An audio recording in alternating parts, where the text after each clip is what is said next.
Hi guys, and welcome back to a new episode with Tanoka 1. This week we are discussing episode 7 of season 12, Rock Never Dies, written by Robert Behrens, or Bobo Behrens if you're used to him on Twitter, and directed by Eduardo Sanchez, who I am not familiar with. Sorry. So this episode didn't get as many reactions as last episode. I also didn't get hardly any comments from y'all as far as the video goes, so if there's something y'all want me to do different as far as the videos, let me know. Y'all are always more than welcome to leave comments and feedback and stuff, in the comments below, because it's fun getting to interact with y'all, and y'all are why I do this. And also don't forget to share with others as well, because that means they get to see it, or if they want to. Anonymous said, I thought this episode of Supernatural was interesting but also confusing. Was it written by a new writer? No. Actually, Bobo has been around for a while. A lot of people swear by him. He was never one of my favorite writers, but he has had some really good episodes. I can't think of any off the top of my head, but I'm also not very good at that. I can't just keep up with who wrote what and what season and different stuff like that. I would have to go look on Wikipedia. So I know he's a solid writer. I know he's been around for a long time. I just, off the top of my head, can't remember that kind of information. Which is weird because I could probably quote Supernatural and I've only seen the entire series once. It's weird how my brain retains information. It was confusing, though. The episode was very confusing. There were a lot of issues I took with it. There were some pacing issues, but that was more, I think, editing rather than filming. Things not tied up, things not clarified, that left a lot of confusion. There were references that had to be explained that, okay, if they have to be explained, they're not done well. There's apparently a Jurassic Park reference that I thought was a sexist insult, that they're like, no, it was a reference. Okay, well, if I, of all people, don't catch a Jurassic Park reference when I've read the books to pieces, love all the movies, and can quote those especially, and then have watched them to death and read the books to death.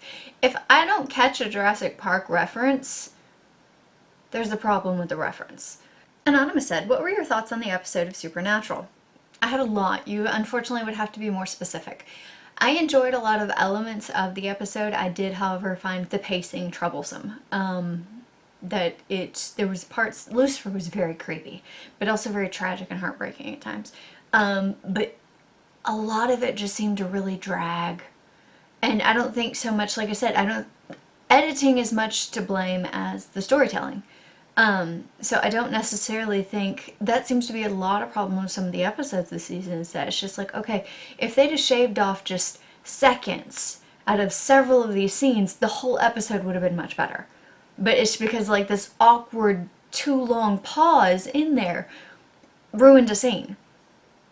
And that's kind of was the problem with this episode. It's just like, okay, speed it up just a little. If you just sped it up just a little, this would fix a lot of the problem I have with this episode. It was almost like when you're watching a video and the audio and the picture are not synchronized and they're off by just a tiny bit. It drives you nuts. It's kind of like that. Triska368 said, I'm becoming more and more concerned with how fandom modern culture is being treated this season.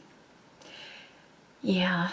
Because again, we're being viewed as psychotic fanatics who will literally carve ourselves to death for the sake of celebrities who actually know nothing about us, care nothing about us, and want nothing to do with us other than to exploit us. I mean, that's how they're portraying it. That's not our interpretation. That is literally what they're putting in the show.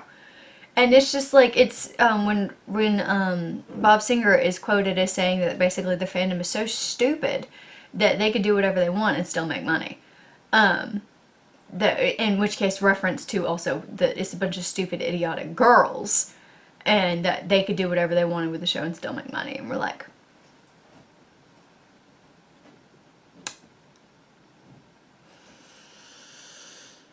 1204 was fine because the derision was from a negative character, but this week Also, I 100% headcanon that Lucifer was screwing up with the guitar on purpose to freak out Tommy, even if he didn't know how to play. Vince does, and he had time to pull that info from Vince's head. What else would he do at the bottom of the ocean? Just, yeah, the whole him not knowing how to play or make music or anything drives me up the freaking wall. He's the angel of music. Like, literally, even if you're not an overly religious person, that is one of the most popular parts of lore as far as Lucifer. Literally, the Phantom of the Opera is a huge, massive reference to making a deal with the devil, who is the angel of music, because the Phantom of the Opera is the angel of music, blah, blah, blah, blah, blah, blah, blah. Which gets, you know, oh god, seriously, and now watching Phantom of the Opera or reading the book anytime I do, all I get is Sam Lucifer feels like the whole freaking time. It's awful. It's great. And when I say awful, but it's so great. And so it's really, really, really aggravating. It's like a huge continuity error. Anonymous said, maybe I missed an episode or two, but when exactly does Dean have Cass in handcuffs? Dean busts out the Enochian handcuffs. Crowley, really? You think those are going to hold Lucifer Cass instantly? They worked on me. Me watching at home, raising eyebrows. Did I miss something? Also, at the end, Dean very clearly threw the handcuffs back in Baby's trunk. There was a whole shot dedicated to it, as if to say, yeah, gonna need those later. I know where your mind is, Anon, but no. It goes back to season 9, I believe, with Gadriel. When Gadriel uses, basically, they do the Wookiee thing. And, you know, Gadriel takes Cass in as a fake prisoner to infiltrate heaven, blah, blah, blah, blah, blah. I want to say they've had to use him on Cass before, as well. Basically when he went crazy, either with the guard dog spell or something else. But he was out of control, and so they had to put the cuffs on him, because he was a threat to himself and to other people. But they've used handcuffs a couple of times in canon. They've actually also used them on Crowley. Anonymous said, I thought Rick Springfield was really good as Lucifer. Kind of a waste to have him play a rock star and not have him sing, though. Plus, like you said, Lucifer equals the angel of music. Come on, SPN, you missed a good shot by a mile there. Yeah, I think that would have been actually really cool to have him sing in canon. I'm very big on character singing. I think it's a very big... singing is making yourself very exposed and vulnerable, I think. And I think it takes a lot of guts, but it also shows a lot about you as a person when you do that. And so the fact that we know Jensen 1 can sing, but Dean purposely sings badly because of hypermasculinity and the fact that he would rather purposefully sing bad rather than try and, I don't know, somehow think it's a hit to his masculinity or his, you know, heterosexual appearance. He tries and fails to keep up. You know, and then for Lucifer to sing and get back to the angel of music while having this whole tragic breakdown of the fact that I just want to be loved, I think that would have been really interesting. You know, for him to still be the essence of what he originally was, which is the angel of music. And, you know, and he still loves all the things he always loved, like his father and music. Yeah, there was a lot of wasted potential in this episode. Like I said, it's like a cake that tastes really good, but the presentation of it's bad. Like, it tastes good. The ingredients are all there and they're done correctly, but the presentation, the display is poorly done. Anonymous said, at least I don't look like a lumberjack. Ooh, Cass, sassing your boyfriend's wardrobe now. Come on, son. You know you love the plaid and those special handcuffs. Oh my god, stop with the handcuffs. I say that kindly. That actually bugged me. Because that's something that I found very interesting about the episode. It actually really bugs me, but then over the course of the episode, you notice the change. One, it almost feels like the writers don't want Dean and Cass to be friends anymore. I mean, it's basically kind of felt like that since they broke up in season 9. When Dean has to kick Cass out, and Jeremy Carver told Misha to play Castiel like a jilted lover. But there's distance between all of the characters through the majority of the episode.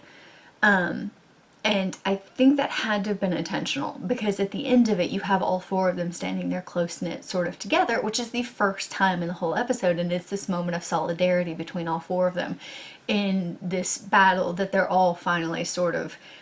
It was serious before, but there was dissonance between them, and there was disconnect, and it's just like, okay, finally we're setting aside our differences, we're all on the same side, we're all...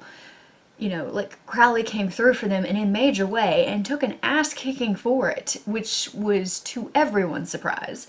Like, literally, like, Cass throws himself on the blade to buy them 3 minutes of time, which Dean is not happy about. And they're like, and Sam's like, dude, you'll get maybe 3 minutes. And Crowley's just like, make it 4. And we're just like, dude, that was unexpected. Okay, alright. The whole fight scene itself was awkward. Like, several of the fight scenes this season have been really poorly done. This was another one of them. It's just like, y'all really couldn't get anybody to train them in a better fight scene than that? These are angels. Like Cass, who is like, apparently was the BAMF leader in heaven as far as battle and strategists, and had garrisons and people who, he was the rock star, okay, of military might. And he can't land a punch. Are you freaking kidding me? You know, y'all need to just really raise the bar. This is not a rookie. You know, get Osric in there to train him how to kick ass. So but if you, over the course of the episode, one, you have Dean and Cass not really speaking, and when they do, they're bickering. And then you keep having these wide shots of all of them, like, nowhere near each other. Like, you have it when they're in the lobby, you have it when they're in the hotel room, and then, you know, ultimately it comes down to when they're actually afterwards. Then it's a very close frame shot, because all of them are there together, and they're basically, the vibe of their teamwork has changed. And the fact that, okay, now they're a team. Anonymous said, okay, directorial, editorial, episode critique, way too many established shots of LA. Like, yes, we know you're in California now. You've said it in the script half a dozen times already. We don't need to see stock footage of the Hollywood sign and the Venice Beach and the Capitol Records building and Sunset Boulevards and clear blue sunny skies before every scene. And for future reference, y'all don't need to establish we're in London with shots of Big Ben and Tower Bridge and red buses every damn time either. Do you feel better? Yeah, no, that bugged me too. Anonymous said, what was the I found a human tooth pulled out by the root thing about? Was that a thing I missed? No. I think it was the girl who carved her chest, because she kept holding her hand like this and it was bugging me, and then when she finally moved her hand, it's like, okay, I think she's missing a tooth. But they still never clarified why. I mean, because as far as you can tell from the story, her cutting herself up is his first test of her love and loyalty, blah, blah, blah, blah, blah. And so I'm like, what the frack? Yeah, the whole tooth thing, the whole room, is that Lucifer's room? Or is that the band's room? You know, why is there women's lingerie everywhere, but there's nothing of men's clothing? You know, because, you know, women's lingerie, okay, apparently it was an orgy with girls. Just girls. And there are no girls in the story. So I'm confused. This Ginger Likes Coffee said, what do you think about Dean consistently saying one thing and then doing another last night? There was the cucumber water, the outfits, and even messing around with the guitar in Vince's room when he claimed to hate Vince and that genre of music. It kind of seems to be a trend that he says one thing about himself but then does the opposite. He does. People believe is, as far as supporting the Dean is bisexual, accepted canon. Because of the fact that Dean so often does say one thing and do another.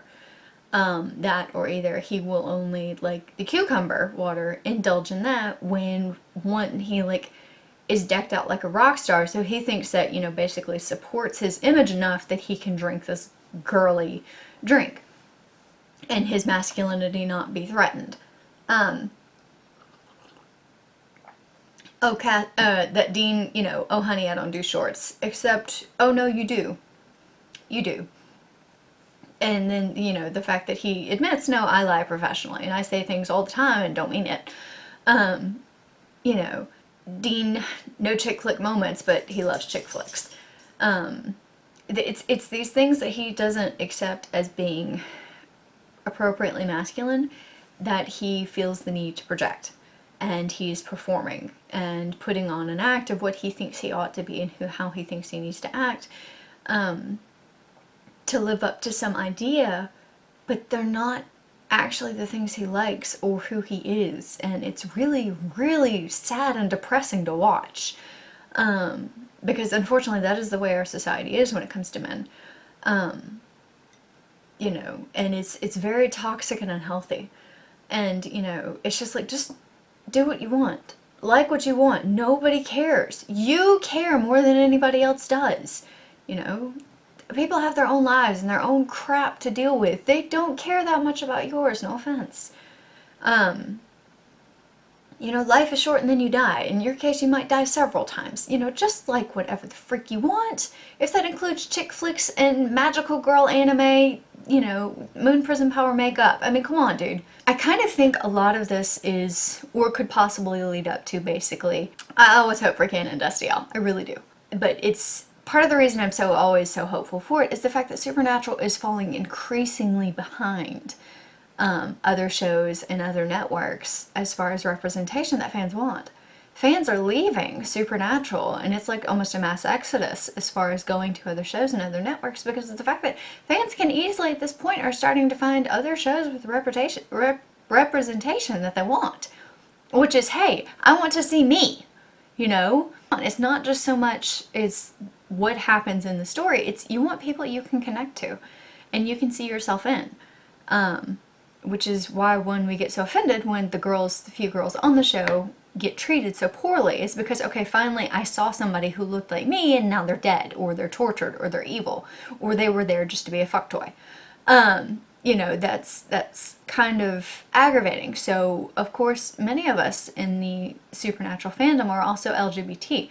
So, therefore, we want to see that in our main characters as well. And it's not that we want everybody to be gay, because, oh my god, that would be as completely unrealistic and ridiculous as if everybody on the show was straight. Except, oh wait. Apparently a lot of people seem to hear bisexual and think gay, which is not the same thing. No. Bisexual means you like both boys and girls. Not just suddenly magically, oh, I only like boys. That's not what anybody's saying. We're not trying to make Dean gay, or if you are, whatever. You know, bisexual. Canon, bisexual Dean Winchester, who likes both women and men. And if he entered into a relationship with another guy, it does not somehow invalidate or erase his previous relationships with women. Just as if he's in a relationship with a woman doesn't mean he's somehow no longer, you know, attracted to or notices men, or that he ever did. You know, a bisexual is a bisexual is a bisexual. Always. You know, a werewolf is a werewolf, whether they're a man or wolf at that current time, they're always a werewolf. It's separate. You know, it's not half and half, or, you know, faking one or the other. It is what it is. And I think that's part of the discourse in fandom. And fans are just, like, finally fed up and disappointed, and they're like, what I've been hoping for seasons from this show, I can easily go get in the first season of a completely different show on a completely different network. I don't have to hope and pray and keep clinging on. I'm just going to go over here to get what I want, because they give it to me. You know, and that's kind of where Supernatural is at this point. And I would hope they have the sense to realize that this is a problem that they need to address. Because of the fact that not only are they losing fans, they've lost writers. You know, their staff keeps shifting because of discourse behind the scenes. You know, and infighting, and it's just, yeah. Salt and Fandom's Angel Tantrums said, okay, well, even though I enjoy this episode, I just have a big problem with how they're utilizing Cass, or rather not utilizing him well.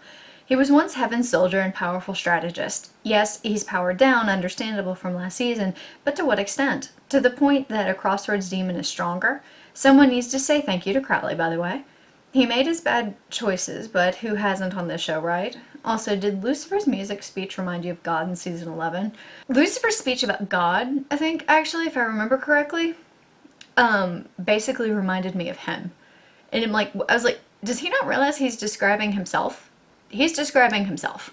And yeah, it's like they don't know how to write Cass, or how to, I'm like, sweetie, y'all did this in season 4 and season 5, and it's what made the show last as long as it has. I'm like, you need Dean and Cass to be friends again. You need to put them back together. They are a stable. You know, they're as important as Sam and Dean are. Like, their relationship is as important as Sam and Dean's as far as, like, the chemistry on the show. Lily Artemis Phoenix said, "Did you find this episode a bit strange? To me, it kind of did. But anyways, who do you think is going to be the next Lucifer?" The episode was weird. Like I said, it was creepy, but it lost a lot of impact because of the fact that the pacing was bad. And it just seemed sort of slow. Like the visual and the audio were all out of sync. And so it lost some of the impact. Now who the next Lucifer is going to be, I kind of hope it's a girl. For the mere fact of reminder of the fact that angels have no gender. And the fact that Lucifer has always gone back and forth through canon, either appearing as a male or female. X Blurryface said, "The best part of the episode was the whole gang being back together, even Crowley. Him and Cass are hilarious, but the whole episode was kind of slow and a bit boring. At least the next one seems to be good. And your dogs are adorable! Can I have one?" No. These are my babies and you cannot have them. All my dogs are rescue dogs, by the way. I've got 3. I've got Roxanne, Stitch, and Castiel. And they were all rescued in completely different ways. Roxanne I found in a parking lot, and I've never seen a dog with as matted fur or as many fleas as she had. Castiel was in a litter of puppies I heard about from somebody that basically, if they couldn't get rid of them, they were going to stuff them in a gym bag and throw them in the river. So we, of course, got the mom and dad taken away and then got the puppies all adopted out. And I got Cass, basically rejected by the mom and the other puppies because she was the smallest. And she was also dapple, whereas they were like normal Dachshunds. So I was just like, that one needs me. And she was itty bitty small. She was like way smaller than all the other puppies. I was like, yeah, this one needs me. And then Stitch got hit by a car right in front of me while I was actually on the way to the vet with another animal. So I just picked him up, put him in the back seat, and rushed him to the vet. And so we basically bonded, which happens, you know, when you bleed all over my back seat. Yeah, Cass and Crowley are kind of hilarious, but at the same time, I'm too distracted by the fact that I need Dean and Cass back together. Like, I would need Dean and Sam back together. It's like, okay, there is a wrong in the universe that needs to be fixed. You know, this is unbalanced. This is not right. Cass and Dean are bickering, like, not even in a fun way or a friendly way. They're not bickering like a married couple, as the saying goes. They're bickering like they can't stand each other, which, or they're actually insulting to be hurtful. I'm like, this isn't okay. This isn't fun. This is like they don't like each other. What the frack? You know, and it really, really, really bugs me. And I'm like, I can't even focus on the fact that Crowley and Cass possibly have a really great, you know, buddy cop chemistry because of the fact that this is I'm too distracted by the wrong in the episode. And the fact that, okay, these two best friends who made me fall in love with the show all over again, seemingly are completely out of coordinates. And I'm just like, no, this is wrong. This isn't right. This is, you're acting like you almost don't know each other. What the crap is this? You know? It's out of character and it doesn't make any sense. Some kind of savior said, "What was with the tooth?" I have no idea. Nobu Akuma said, "Tanoko, that episode was amazing except for the one thing. I really needed Cass to get a hug. Why didn't Cass get a hug? Like, WTF, Dean? Also, I'm angry that the phone says Cass, C-A-S-S. Aren't we all? Robert even commented on Twitter, "Oh my god, I failed you guys." Here's the guy who failed you all. I am so sorry. Because we're just like, Bobo.